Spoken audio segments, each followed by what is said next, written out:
Hi guys, meron akong enoki mushroom. So naisip ko gawin ko na lang itong torta. Pero masarap ito guys, panghalo sa mga soup. So ngayon ito guys yung aking enoki mushroom. Titimplahan natin ito ng paminta, ng asin, or gusto nyo maglagay ng magic sarap, o kung anong gusto nyo panglasa.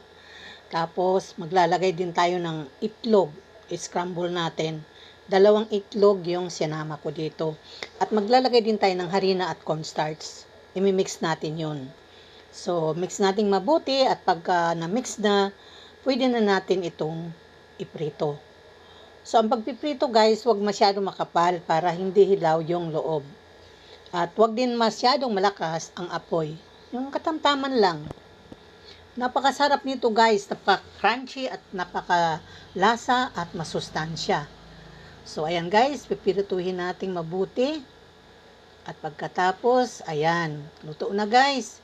Isasalin na natin sa isang plato. At ayan, atin ang titikman. Pwede kayo gumawa ng sausawan nito, pero ako, solve na ako ng walang sausawan. So, ayan guys, napakasarap kainin. Pwedeng ulamin, pwede ring merienda. Salamat sa panunood!